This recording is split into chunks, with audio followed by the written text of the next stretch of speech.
And as you can see on screen, today's Lunch with Haley is so elegantly titled, You're Doing AI Wrong. How to get more value out of AI in marketing. And in addition to me being here to guide some lessons, I'm joined by Brad Smith, our Chief Strategy Officer, who knows way more about the ins and outs of what we're doing with AI than I do. So Brad, let's have some fun today. What do you say? Sounds good. Thanks for having me. All right. So, our goal for today is to not try to teach you everything that there is to know about AI.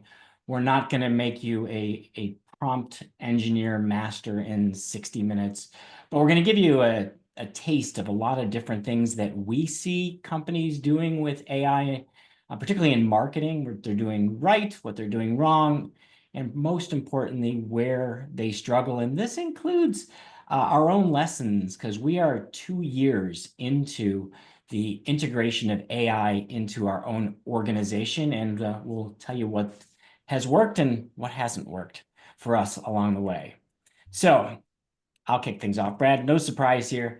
AI is everywhere. So let's take a look at some common marketing use cases. And Brad, I promised you, I'm going to promise everybody else here, we're not going to read what's on the screen because there's just too much. And this is just, some B2B marketing use cases. But Brad, what do you see as some of the most impactful things companies are doing? Well, it's interesting. So some of the most impactful are few and far between. So you mentioned the presentation starts with you're using AI wrong. Where I see a lot of staffing companies and companies in general using it is for basic things like prompting and writing emails or doing basic research or doing one or two sentence prompts that are getting just surface level feedback. But where I see it most impactful is thinking about the strategy side of things. So thinking about who you're truly selling into, what their rationale for buying is, why they would want to switch vendors to begin with, what their biggest pain points are, not just staffing or hiring pain points, but overall business pain points. I think the companies that are using it most effectively are using it pre-outreach. Okay, they're doing research, they're getting educated on who that buyer is, what they care about, so that they can have more strategic conversations. And then just recently, this week, I had a conversation with a client and we were trying to nail down who their exact right buyer was. And I asked repeatedly, and the answer that I always get is, well, we sell to everyone. Everyone, Everyone's yes, I our knew that was buyer. coming. Everyone. Yeah, everyone's our buyer. And everyone's not your buyer. If you think everyone's your buyer, you're missing out on a huge opportunity. So I followed up and I said, hey, do me a favor. Export your CRM list of people that you've worked with over the last year. Send me their company, their name, their title. From there, we used the AI to do research to identify who their actual buyer is. From there, we created some profiles of those buyers in different disciplines, and we have a much more structured approach on who we're going to target and how we're going to drive business over the next year. So those are some things that I see working very effectively. Yeah, related to that, one of the things that I've really been impressed with about the use of AI isn't just the basic writing. In fact, actually, that's where I think a lot of AI is going wrong, is people are not doing the basic writing very well because they're not doing the basic prompting the right way, which we will get to. But what I would see, Brad, that builds on what you say is if you think about selling staffing services now, I could be selling into lots of different industries. I could be selling to people in different job titles. And unless I'm a salesperson with tons of experience in all those industries and all those roles, I don't know the nuances of who I'm selling to that well. Well, AI can help me prep by teaching me the right words, teaching me the value of staffing to those different buyers, basically arming me to have a super productive outreach. So my prospecting is going to be more successful. So that first conversation is going to differentiate me from everybody else. And then when it comes to doing follow-up, I can take what I want to say and I can tailor it to the audience so that it's more likely to resonate with them. It's going to make a better impression. And now my probability of successful sales call goes up dramatically. So for everybody listening, here's 16 uses in B2B marketing. This is not intended to be an inclusive list. These are just things we see going on everywhere. And then the other side of it is recruitment marketing. So, the obvious one is, hey, write better job ads, or well, even better yet, get the lousy job ads that clients give you or job descriptions and turn them into really good job profiles that you can then turn into compelling job advertising. But Brett, what do you see as some things that companies can do better using AI in recruitment marketing? Well, I think it's looking at your ETS provider or your automation providers and leveraging the tools that they actually have already built in. So I was just looking at a recent study from HireVue, and they found that 73% of HR professionals out there, not internal staffing people, but HR professionals, trust AI to make candidate recommendations. But I don't think enough recruiters are actually using the inherent AI tools and capabilities in a platform like Bullhorn or leveraging Sense or another platform like that to really do the skill matching and trust the skill matching. I think there's huge opportunities for us there. The other thing that I think is really impactful and could have some meaningful change for staffing companies is candidate communication. So, candidates right now, if you don't respond in a few minutes, they're gone. They're off to the next job, they're off to the next staffing company. Now, could you realistically expect all of your recruiters to drop everything that they have and answer every single inbound candidate inquiry or respond to every single application or every single resume within 30 seconds? No, you can't. But the AI can do that. And the data shows that the candidates are actually rating the AI with higher satisfaction levels than the actual individual recruiter. And that's not to say that the recruiter is being completely replaced by the AI. I don't want to spread fear like that. But I think using the AI to improve response time, get people to get their questions answered immediately, and then elevate to a person, I think is the right approach and will help you make quicker matches, help increase candidate satisfaction, help increase client satisfaction, and hopefully drive more revenue. Yeah, awesome. Thanks, Brett. Let's talk a little bit now about some things that we're doing with AI. And this one, we're not going to read the bullets, but I'm just going to kind of put them up. It amazes me how far we've come. And Brett, I know you were involved with the original task force that we set up. I think it was February of 23, about 3 months after everyone heard of this thing called ChatGPT. Tell us a little bit about where we started, where we stumbled, and I'll kind of put the list up as you're doing that about Yeah. the things that we're now doing. Yeah, where did we start? So I think we started by looking at the things that were repeatable processes, that were things we were doing manually that could be improved upon and repeated using the technology and AI. So we started with basic things like we had mentioned to begin with, different writing, different brainstorming, different content planning. And then we evolved and iterated. We realized that we were just kind of scratching the surface level stuff there and really dug deeper into what we could be doing. I just heard from our team earlier this week. We had a little encountered a little bug in a WordPress plugin, and it was causing a few different things. It would take somebody a lot of time to go through thousands of lines of code to manually find that bug. We can use the AI to identify that almost immediately and have a fix in 20 minutes instead of 20 hours. So there are so many different applications above and beyond just basic content creation or basic queries and get a quick answer. We're using it for in-depth SEO. We're using it for programmatic. We're using it for internal training. You mentioned earlier being and having more effective sales calls. You could take the transcript from a sales call and audit it afterwards, see what you can do to improve upon the next call. Even better, you could train the AI as the buyer and have a sales conversation with that person ahead of time so that you don't make any sales mistakes. You anticipate objections, you anticipate their questions, and you're already prepared. So I think there's so much more that you can do with it.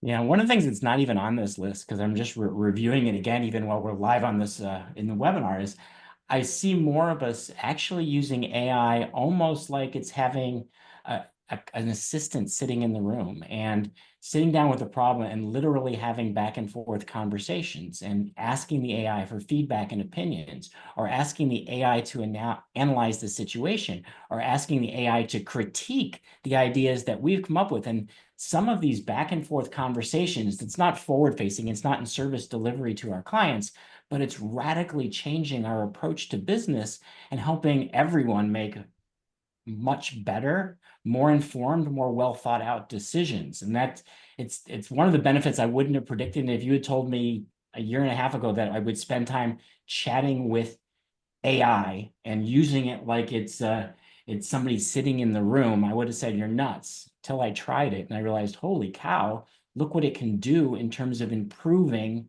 my ability to come up with solutions, because I can only come up with solutions based on what I've seen. The AI has seen and read almost everything, so it can greatly enhance my ability to expand my frame of reference to come up with better marketing strategies and better ideas for driving the business forward. One other thing I'll point out on here, you may see new products and features. We're actually finding ways to turn the AI itself into lots of new products, but the one that stands out here is something called Magic Match. And for those of you who use our career portal software, you probably have seen this feature, which allows us to match a candidate to a job using the AI to see what's the best fit for the candidate. Well, we had in our career portal software a third-party product that was designed to look at a candidate's resume and assess the fit to the job. And we were finding that the software was okay. It wasn't that great. So our chief technology officer said, you know what?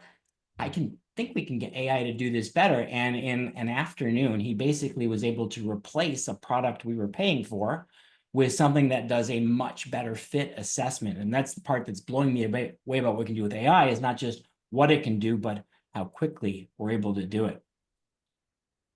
All right, Brett, I think we've got a fun example here of AI in action. And I'm gonna actually stop my share and let you take over, because it's gonna run from your computer, but we're gonna show an example of an AI podcast. So go ahead, Yeah, let's do a little demo. you got it. I'll do my best to pull this up and get sound playing appropriately. What we're going to show here is a quick podcast, and there's two things that I want to point out. This is our sister company, Barker, and I've used the AI. I've trained an AI on my speaking and my writing and my tone, so it understands how I verbalize, how I speak, my intonations, my verbal tics, and other things. So I've trained the AI on that. And then I actually used it to generate a full podcast script based on previous podcasts I've done. Then I worked with voice AI, trained the voice AI model on my speaking behavior, uploaded a bunch of past podcasts, speaking engagements, and whatnot. And what we're going to listen here is a fully produced podcast. Ideas. So this whole book, this whole concept is powerful because as leaders, most of us fall somewhere in between a multiplier and a diminisher. I know I do. So we're not either a full-blown multiplier. All right, so that was a quick Hey, Brad, snip. so you read a book and you did a podcast. What's so special about that? Yeah, read a book, did a podcast.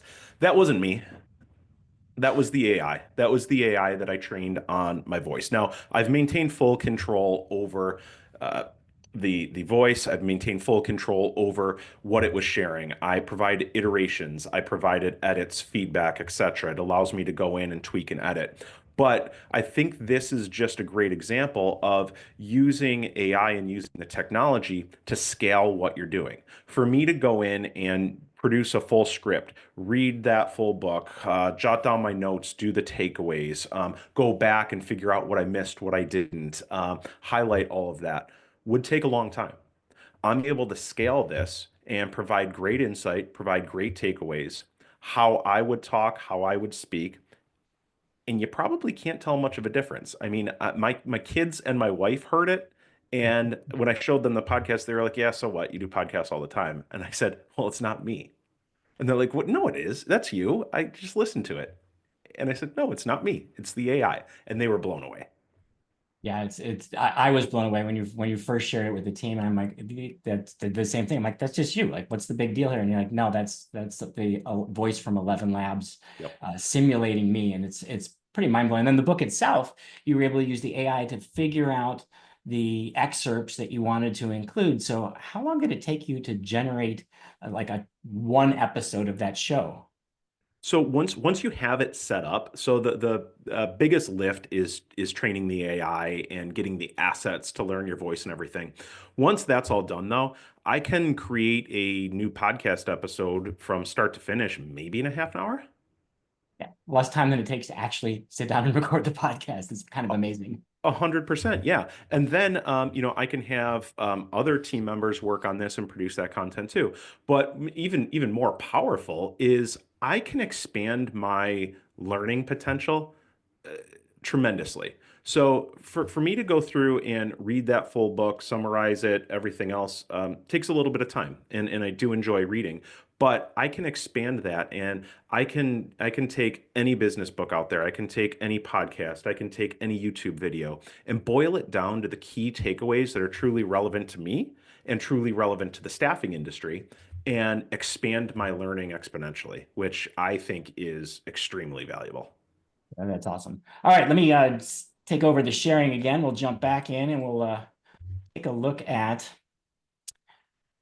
There's just so much out there. It can be kind of overwhelming. Like there's so many platforms. What do you use? And should I always be using ChatGPT? And it's overwhelming. So I'm going to put up a chart, but I promise you I won't even talk to it. If you look at the major models, there's tons of them and there's different variations. And then how do you know what they can do and which one's the right one for a specific use case? I actually did see literally 30 minutes ago that OpenAI has finally recognized that this is overwhelming. And so their ChatGPT 5 will be coming out, and it will be one model to rule them all. Thank you for the Lord of the Rings reference.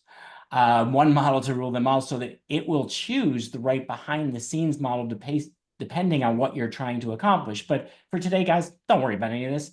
There are some major players, and you should know some of the distinctions between OpenAI, Anthropic, Google, Meta, and now DeepSeek jumping into the mix. And again, I'm not gonna read to you everything that's on this slide, but Brad, when do you use different models for different things? It's interesting. So things will change a little bit. So I'm most familiar with ChatGPT. I use it all the time. It's the model that I first started using. It's kind of my go-to. I think it's good generally across the board. Claude, I know, David, you like it for writing and being able to train in your writing style. I know Gemini is fantastic for long calls. If we need a lot of API calls, we'll get hung up on GPT, so we'll use Gemini. It's great for coding and debugging and other things. So I think the key takeaway here is that when you're thinking about AI, don't think about a single platform. Think about things that are kind of platform agnostic. When we're building and integrating AI in our technology, that's what we're trying to do. We're trying to determine behind the scenes, so you don't even have to, which platform is going to get the best result for whatever call or request that you're making, because they all have strengths and they all have weaknesses. Absolutely. All right, let's talk about some of the use cases in staffing. So we looked at marketing, and again, we're not going to try to give you everything that you can do as a staffing salesperson or a recruiter, but there's just so many things coming out into the market. Again, I'll put the slide up, and just because I know the question was asked, Brad answered it. Yes, you'll get the slides that kind of lists out these use cases, but there are so many technology companies coming out to help you with almost all the categories of your job function: sourcing and screening, improving productivity, automating your workflows, enhancing the candidate experience. And we're just starting to really get into good personalization, helping with DEI. We talked about at the beginning, using AI to improve market intelligence, and then also business intelligence, analyzing data, because you can use an AI to analyze information way faster and way better than most humans can. So Brad, from your end, anything that you're hearing from your clients that some of the use cases they're most excited about? So, David, two things. I'm hearing from some people, hey, I don't want to remove the human element from this. And I just wanted to share a quick statistic. And this is, I believe, from Harvard Business Review. 81% of HR leaders have implemented AI solutions to become more efficient. And they found that companies using AI are 46% more likely to make successful hires. So the people you're selling into are expecting you to use this and expecting you to use these use cases. So where I think things are really most impactful is the speed with which you're responding to candidates and the speed with which you're sourcing and matching talent. So sourcing and talent matching has been around for a while, but now the communication of having an AI agent reach out and connect directly with the candidate through SMS or through some chat is dramatically speeding up the rate at which you can make placements. The Yeah. candidate satisfaction level is high, and so is the client.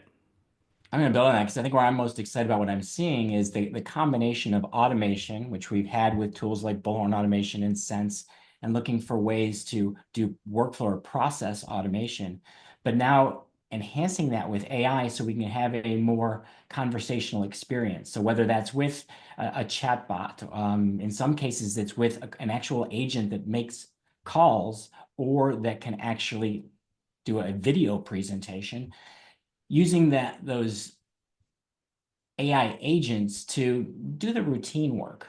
I know, in fact, I just saw yesterday the folks at Converse AI just got I think $15 million more in funding for their virtual recruiting solution. But what they're doing is they're saying, hey, those calls we need to make to see if somebody's available and interested in a job, that's a lot of mundane work for a recruiter. And it's also extremely time consuming. And in an industry like staffing, where speed wins, the AI can call everybody all at once and see who's available and who's interested. And so it's going to improve your time to fill. It's going to improve your client satisfaction. And what really shocked me is I talked to the folks at Converse AI, and one of the things they said is that the talk time between a candidate and a recruiter versus the talk time between that same candidate and an AI recruiter, well, with the AI recruiter, the candidate spends twice as long on the phone, an average of 9 minutes versus 4.5 when they're talking to a human. So the only reason the candidate's staying on the phone longer is they enjoy the experience. They're getting answers to the questions they have. It's beneficial for them. They're not just hanging up on the AI. In fact, they're getting off the phone faster with the human. And that kind of blew me away. But that started me thinking about, well, where's this going to go? And you're going to need really good recruiters who know how to solve problems, who can bring the empathy that's needed in dealing with both the client and the candidate, that can do the things that go beyond the verification. The nice thing for the recruiters, it's going to take a lot of the activity that's just time-consuming kind of drudgery work and make it go away. So I'm really, really excited about, you're going to hear so much in 2025 and 2026 about agentic AI, but the era of agents coming into staffing and recruiting is just getting started. All right. I titled this slide, Brad, where do staffing companies struggle? But I think I really should have put, where did we struggle? So let's talk about some of the things we see in ourselves and in our clients about where companies struggle with AI adoption.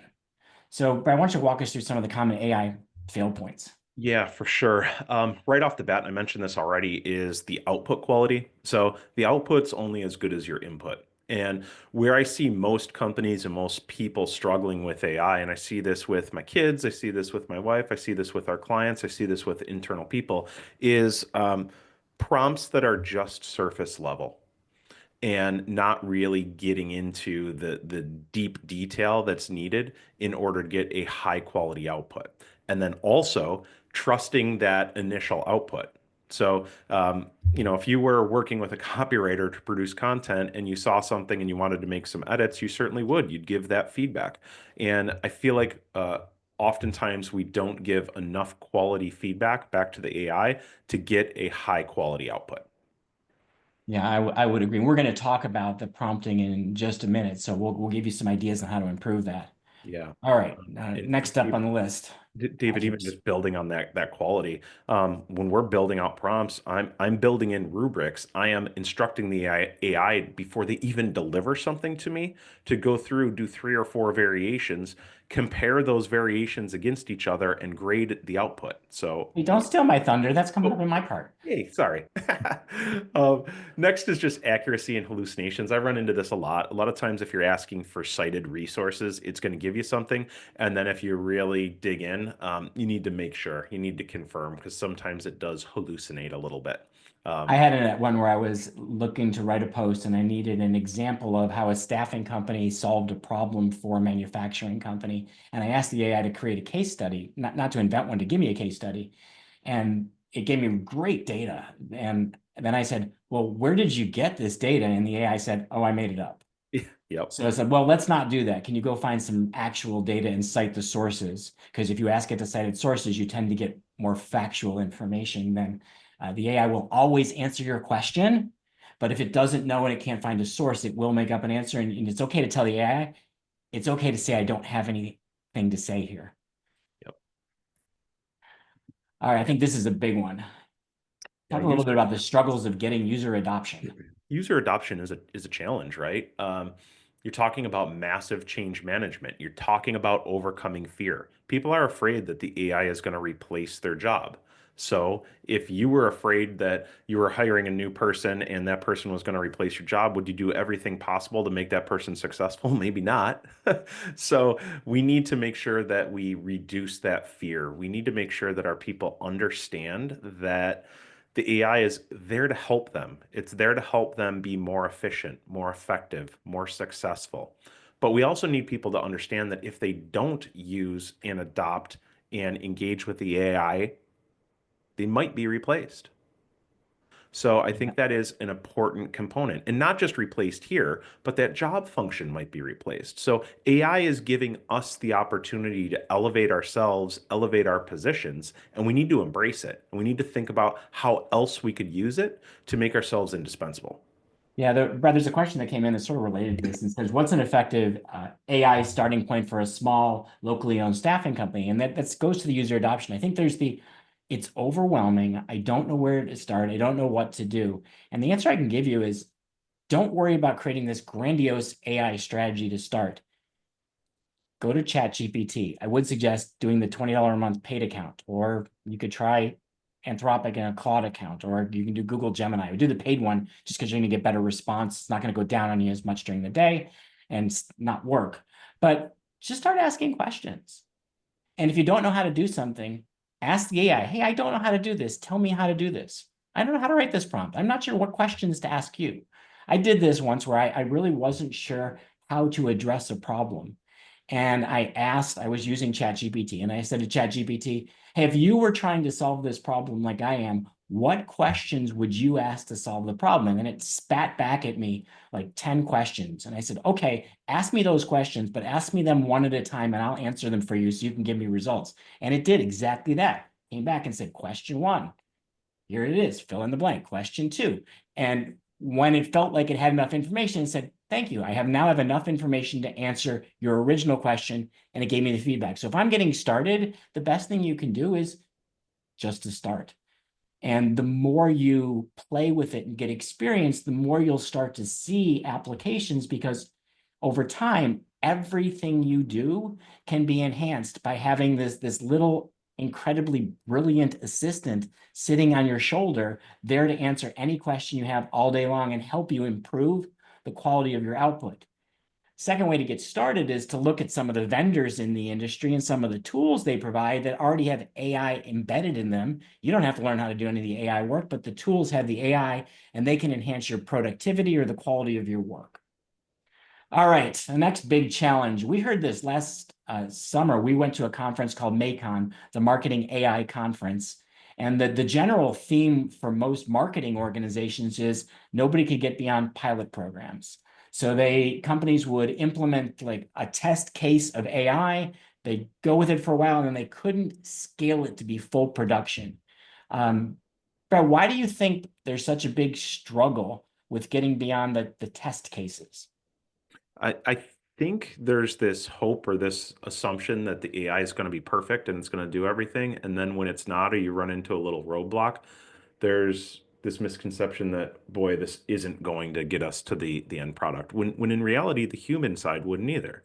So I think we need to get beyond those fears and we need to understand that it's not going to be 100% perfect. But if we can get 90% of the way there, it's going to save us a whole heck of a lot of time. We're going to be more productive and we're going to have better outcomes. So you mentioned earlier, not starting with this whole grandiose program. And I think that makes a ton of sense. Let's start with the easy wins. When we first started, I looked at this and said to myself, what are the things that I have to do every day that I hate doing?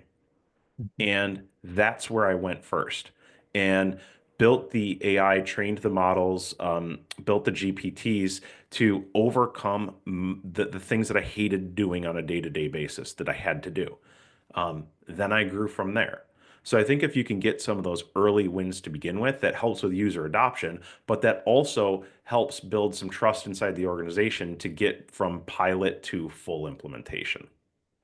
Yeah, you said something that's really important there. Is like you try the AI once, you don't get good results because it's like learning a new skill. You have to be willing to stick with it long enough that you get beyond the I suck phase. Because anything you're going to take on in the beginning, you're not going to be very good at, and that includes using AI. And even though AI can give you tremendous output, if you don't know how to do the input, you're not going to get great results. And I think that's a big reason these pilot programs get hung up is it's hard to change. The other thing is we're working with a company called Trust Insights, and we hired them to help us because on the one hand, they can teach us things about AI that are way more advanced than we would have learned on our own or would have taken us much longer. But 50% of their work with us is change management, is the human side of it. It has nothing to do with the technology. It's about how do you make this accessible, comfortable, integrated into people's jobs. And if you think about, instead of AI, let's change AI with ATS. If you were putting in an ATS, your first month using the new ATS is awful. You have to unlearn everything you knew how to do in the old system. You got to learn the new system. Things that were easy as cake, you can no longer do, or you don't know how to do. But you don't throw out the ATS just because it's bad in the first month. You stick with it, you keep practicing, you get remedial training, you get help from the vendor, and you move forward. And the same is with AI. If you think about the change management process, that's critical to go from a pilot program to something where everybody's really leveraging the technology.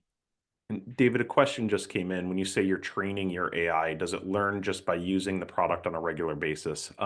Yes and no. So we need to prime the learning, and we need to provide as much background detail and information and resources as possible. And we're going to get into something called the Rappel framework here in a little bit, which is a prompting model that will help expedite that process. So, Brian, yes and no, the AI does learn. The new models have reasoning built in, so they're much better, but you can speed that process up, and we'll show you how.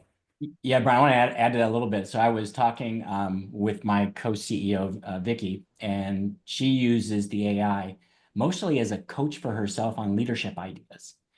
She asks the AI questions all day long. And I said to her, like, okay, don't you have to start from scratch every time? She says, no, the AI's learned who I am and how I think and how I act. And I'm like, what do you mean? I thought it didn't do that. She said, no, it keeps a list of all of the past conversations you've had on the sidebar, and it's able to reference them. And she said, now I ask a question and it knows me by name and it knows my role and it knows a little bit about how I think. And so now as I'm adding more prompts, the AI is able to better personalize the responses based on what it's learned about Vicky and the way she approaches the world, which I thought was amazing. I didn't even know it could do that. So it does learn, but as Brad said, any particular use case, it starts with the good prompting. Okay, let's come up with this next one, keeping up. So I subscribe to a pile of AI newsletters, only I think to stress myself out. I mean, obviously that's not the real reason. I'm trying to stay up, but it seems like every one thing I learn, there's 3 more things that came out that I need to learn. So Brett, how do you keep up? For me, it's connecting with the right people and following the right people. David, you mentioned Trust Insights. Chris and his team over at Trust Insights are amazing. I learn a lot from there, and then I decide what I want to dig more into. And then I'll also use the AI to help summarize my learning. And I mentioned that earlier. I'm an avid reader, but there's only so much time in the day. I've got two young kids and a ton of activities. So in order to keep up that learning, I'm using the AI to give me the snippets of information that are most relevant and important to me and our clients so that I can be more educated and more well-rounded. So that's how I really approach it.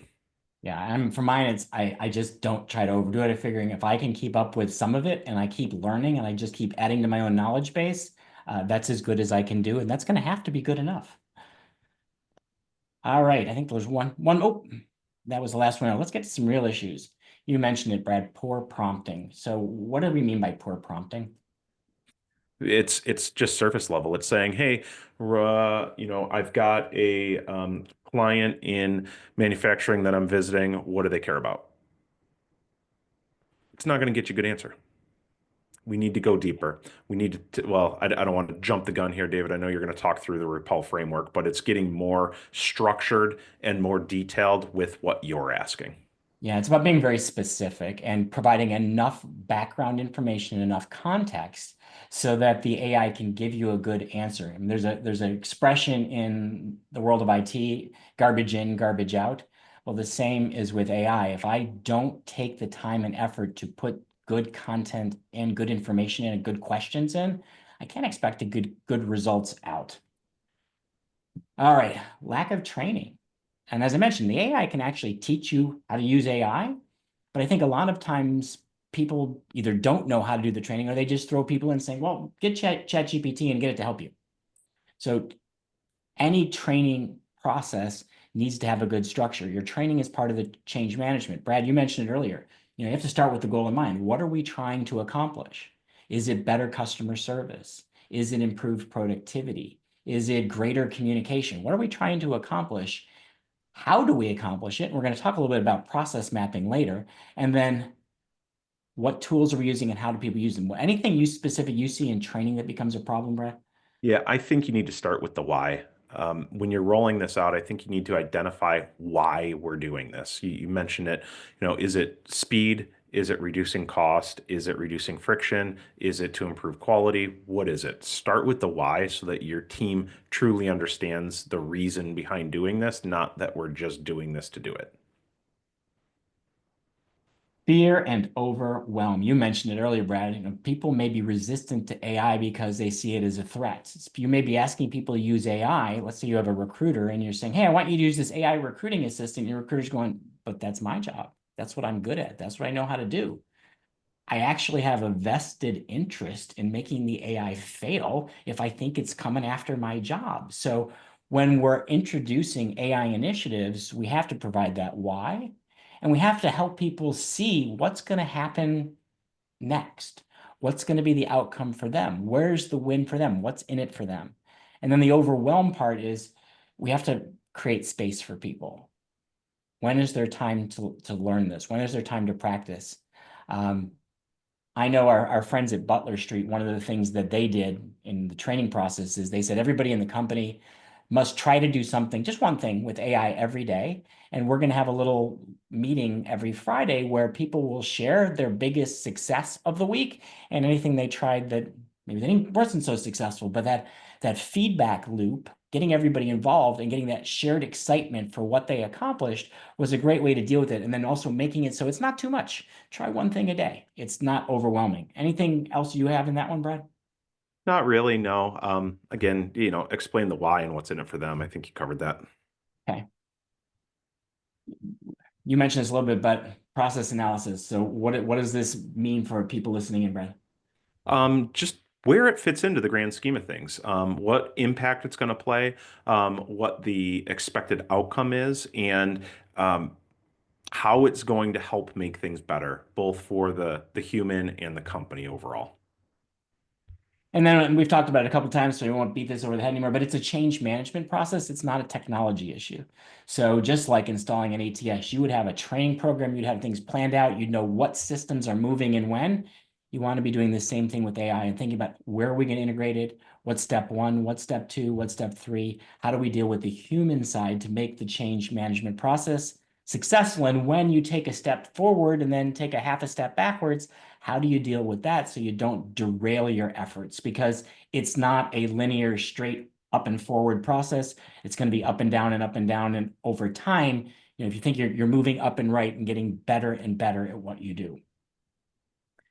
And then the last one we have on the list here is that I think sometimes people come with unrealistic expectations. Either they assume it's going to be the greatest thing since sliced bread and it's going to provide these instant results, and then it fails to deliver and they quit. Or they go the other way, they don't believe in it, so they don't push what they can do. Anything you see with our clients or our team on unrealistic expectations? I think I mentioned it earlier, just expecting the perfect output right away. And sometimes you'll get it, and sometimes you'll use the same exact prompt and won't get the same exact high quality output. And you just got to understand that and almost treat it like a human and give it feedback, um, explain what you really expected, and try again.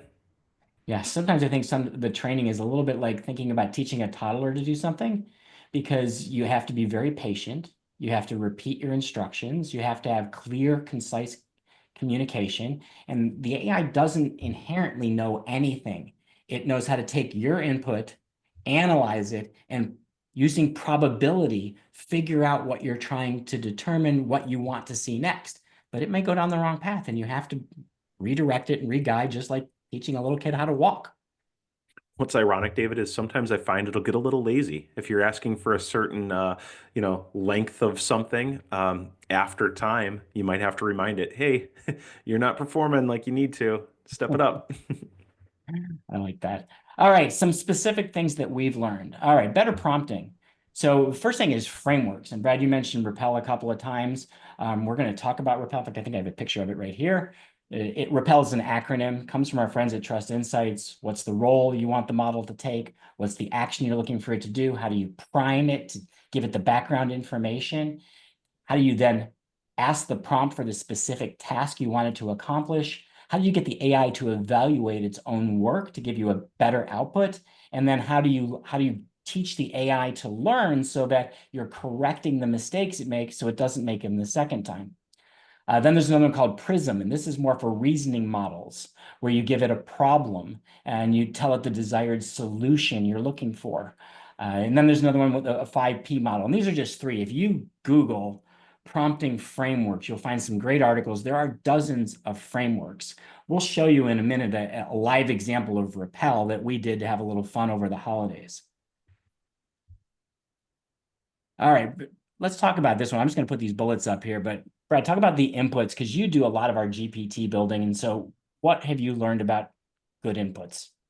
Yeah, I mean, the first half of this Rappel framework that's on the screen right now is looking at the input. So you're explaining exactly what you want the AI to act as, an expert in something. Okay, you're defining the exact output or action that you want it to take, and then you're priming it with as much knowledge as possible. So that might be proprietary knowledge that maybe you have in your systems, or it might be priming it to go out and learn everything it knows about topic X, Y, and Z. Okay, and before you're even asking for an output, you're asking the AI to summarize and tell you all that it's learned. And then you're analyzing and reviewing that and saying, hey, have you thought of X, Y, or Z? Or here are some other things to consider before you move forward with this action.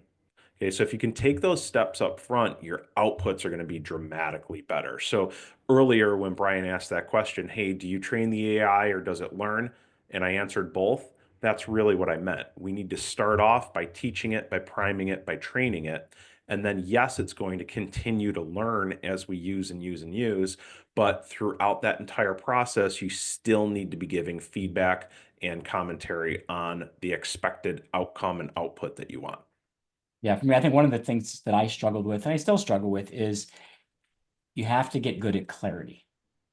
And the AI doesn't inherently understand the meaning of what you're saying. It understands the words. It can analyze those words. It's turning every word you say or every word you type into math. And it's using that math and probabilities to predict the next words that fit after whatever you said. So if you're doing things that are unclear, or maybe things that any other human being might understand, it doesn't mean the AI model will. So you need to have that depth and that clarity that the AI knows exactly what its role is, it knows what you're trying to accomplish, it knows the background information, and then it can move forward and help you get the output you want. And I think you said it, Brad, I forgot to put this build up, is better examples of success and failure. If you can show the AI before you ask it to do something, examples of what success looks like or examples of what failure looks like, it can then build off of that to give you much better results that are in alignment with your definition of success and failure. This one I like. Be specific about what you want, but also what you don't want. That's one of the things we learned when we did our rappel is you're going to see an example of how to use AI as a bartender in a minute, but you can tell it things like, hey, here's what I want you to include in my recipe. And here's the things you must exclude. And again, the more specificity, the more clarity about what you want in the response and what you don't want, the better the response will be. Brad, you mentioned this one a couple of times, but could you just briefly explain when you say, the AI or building a rubric, what does that mean? Yeah, it's setting expectations, right? So I'll use the example of creating a article. Okay, if you were to hand in a report paper or an article to a teacher, they're going to grade you on a rubric. They're going to look at introduction. They're going to look at overview of topics. They're going to look at key takeaways. They're going to make sure that you cited things. They're going to make sure that you have a strong conclusion that ties everything together. They're going to make sure that you have good, strong takeaways for the reader. You're going to make sure that it's written at the right language level of understanding for the reader. So all of those things go into it. Well, we want to prime the AI ahead of time to let it know what we want. And I've actually used, when I build out GPTs, I'll go through and have a conversation back and forth with the AI to develop the rubric for a top performing piece of content. And then we'll assign a grade. So the AI that I have to build and write articles for me factors in probably 12 to 15 different components of what a great piece of content must include. And the AI is going to come up with that content. It's going to come up with 2 or 3 variations. It's going to run all of those through that rubric, through that grading system. It's going to come back with a grade, and it is going to select the top performing piece of content based on that rubric. So I'm not getting the lowest denominator output. I'm not getting that just basic output. I'm getting something that the AI has created, the AI has scrutinized, the AI has checked against the rubric, the AI has edited and improved. So the final output I'm getting has already gone through that entire process. Now, that doesn't mean it's final and done. I'm still going to give it some feedback and maybe adjust it even more. But I'm getting a much higher quality output because it's gone through that entire grading system. Awesome. Thanks, Brad. It's an iterative process. Give the AI feedback. Brad, you talked about this and you just gave an example of it. Tell it what you liked and what you didn't like. Tell it where it was right. Tell it where it was wrong. Help the AI to correct and learn because, again, it's a conversation. One of the things our friend Chris Penn at Trust Insights told us, he goes, the more dialogue you have with the AI, typically the better the output you're going to get. Where most people fall short is they go straight from, I'm going to ask one question and expect a brilliant response, not it's iterative. All right, I mentioned, Brad, you're building GPT. Some people may not know what that means. So what does it mean to turn a prompt into a repeatable process? Really, it's just thinking through again the outcome that you want and taking a process that you're sick of doing and building and using that framework. So we're setting up a role, we're outlining a specific action we want, we're priming it with all the background and education it needs to turn that into a repeatable task that gets a solid framework. So I'm going through and doing all of that training with an individual GPT for a specific task. So I'm training it on a specific task, just like I would a new hire. I'm outlining the process, the expectation, what the output I want is, what good output looks like, what bad output looks like, having conversations back and forth, and then getting it to a point where I can just give it a single line task or a topic or something, and then it does everything because it's already been trained on it.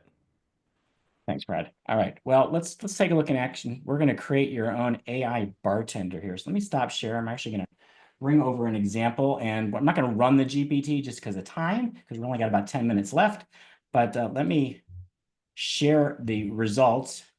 So if you want to make your own AI bartender, you're about to see exactly how we did. We did this at Haley Marketing as training for our team using the Rappel framework. So the first thing we had is the role, the action, and priming. So you could kind of see the role. You're a world-class bartender who works at a high-end speakeasy to develop new craft cocktails. You specialize in bourbon and vodka-based cocktails that can be developed with simple ingredients. Your focus on developing original recipes and step-by-step instructions for novice bartenders. Now, everything that's after the hashtag and the word role, something I wrote in during our class. Action, what do I want it to do? Today, our task will be to develop the recipe for an original holiday-themed craft cocktail based on bourbon. Priming. Now, I didn't have to give the priming instructions. I actually had the AI prime itself. So I asked it to tell me what it knows about this. Before we begin, talk through your expert perspective. What do you know about best practices for this topic? What are common mistakes made by less experienced people in this topic?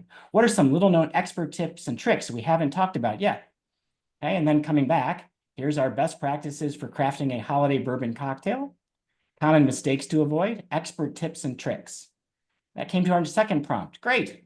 Based on our conversation, let's go ahead with our task. First, I'd like you to build a scoring rubric to evaluate the quality of a craft cocktail.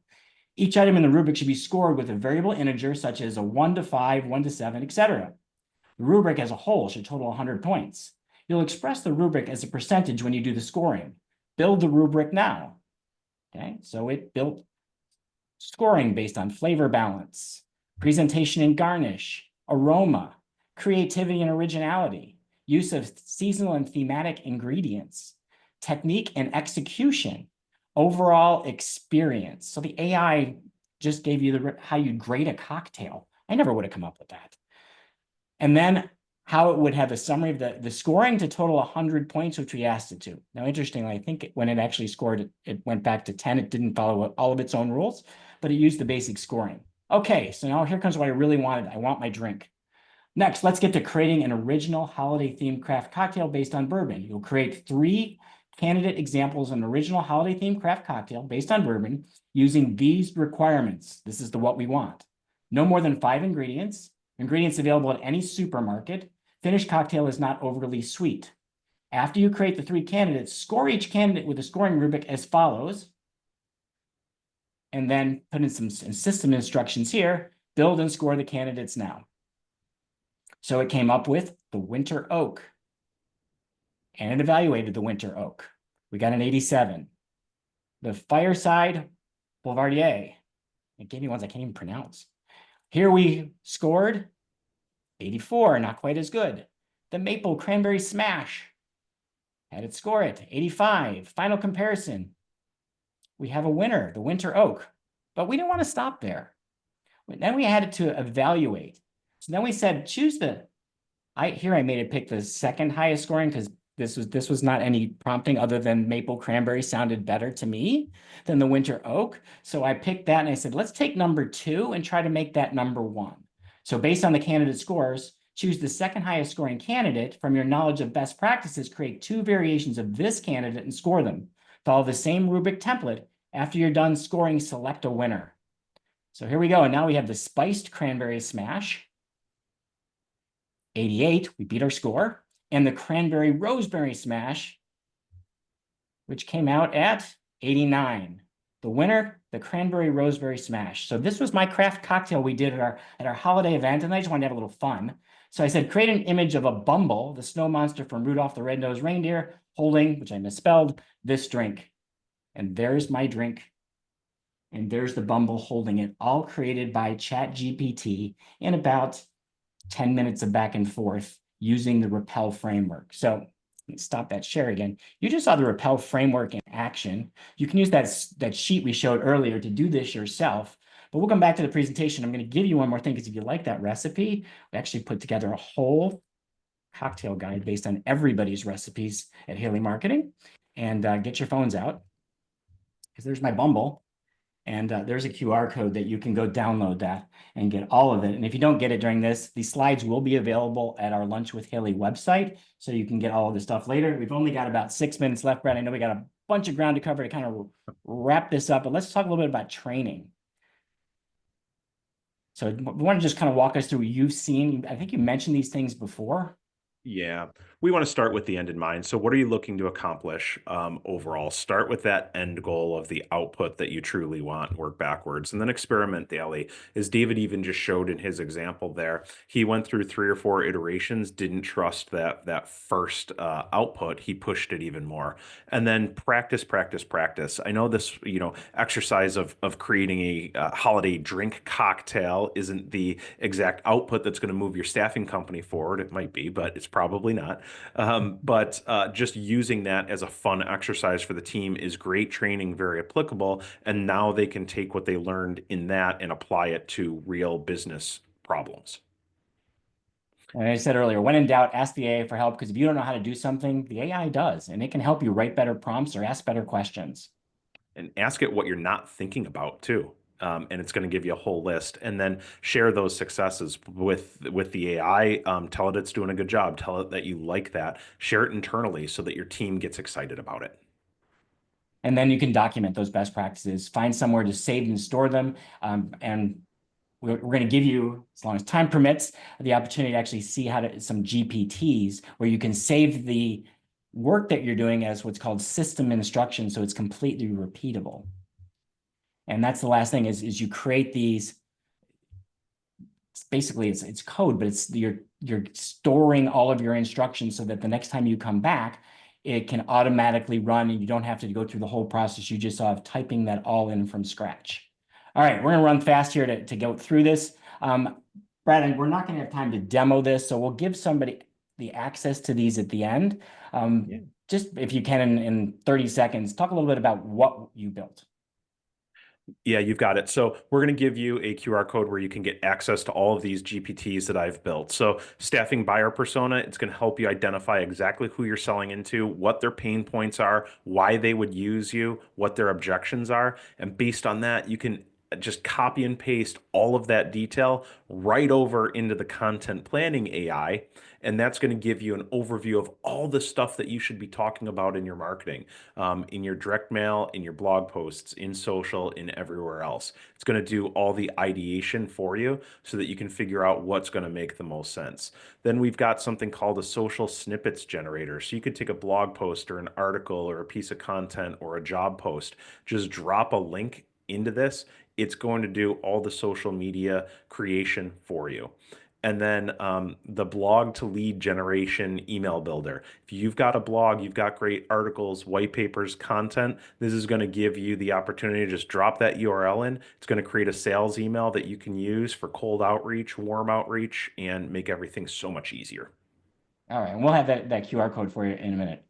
All right, we mentioned the change management process, and again, the big thing is to have regular meetings with your team to provide the training, to provide support, to get feedback, and to share.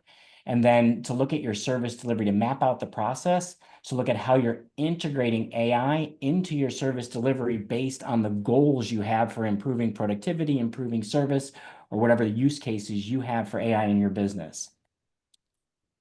All right, so what you can do, this is not us showing you, but essentially you want to process map your workflow. So thinking about breaking down your core processes into all the sub steps that you go through. Look at the steps, look at the activities you like and dislike, as Brad mentioned earlier. Where could you use AI or automation to accelerate the process? What steps could you eliminate? What steps could you make more enjoyable for your clients and candidates? Then after that, research. Are there AI tools out there already that can help you? Are there automation tools?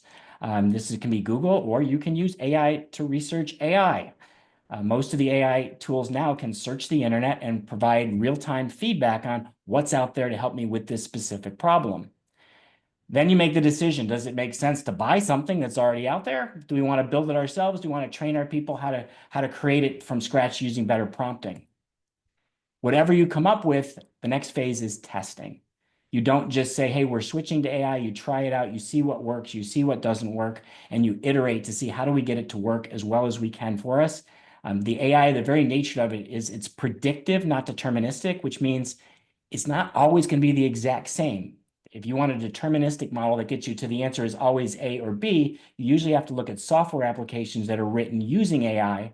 AI itself is probabilistic, meaning it may give you slightly different results every time. So you want use cases where that's a benefit, like writing content is a good use case. And then rolling out. What is the game plan? What is the change management program? How are we going to get it from our own pilot into widespread adoption in our organization? I think that brings us to, and Brad, we're going to have to cut it short because we're at 3. I'm going to apologize to everybody because we put a little more in here than we anticipated for an hour. Where is AI going? The short answer is everywhere. There are just tons of use cases. I'm just going to scroll through all this, but I want to talk about the implications before we close. We'll be about another minute or two. Brad, I want to kind of talk through these first 4 of these implications.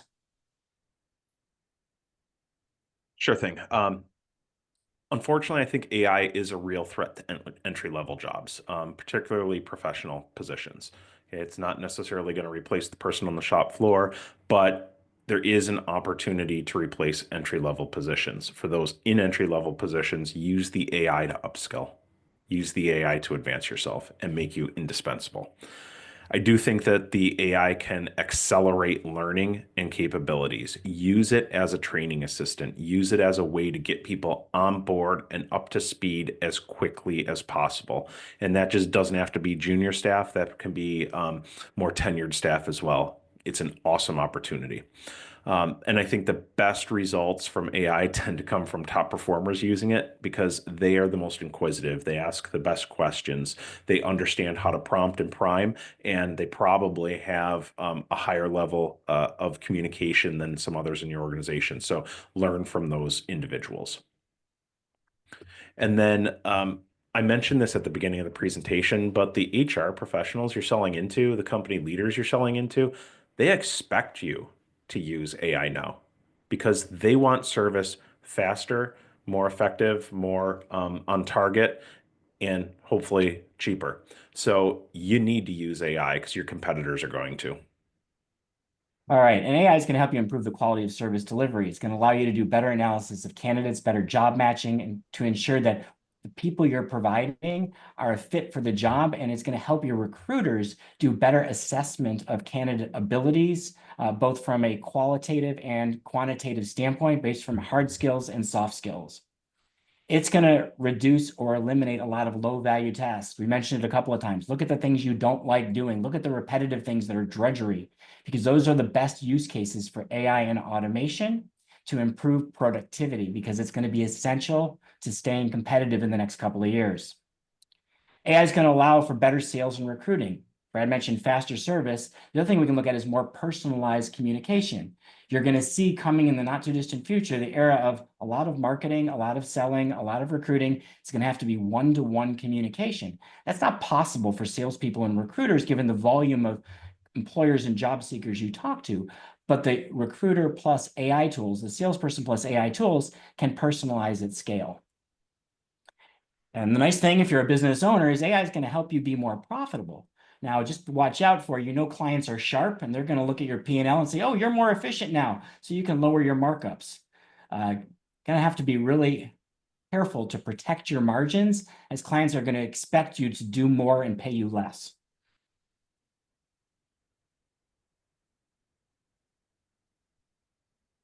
AI is going to make selling and recruiting jobs more enjoyable. I mentioned it earlier. The first way that I used and created GPTs was to think about what I hated doing in my daily job, and I replaced all that.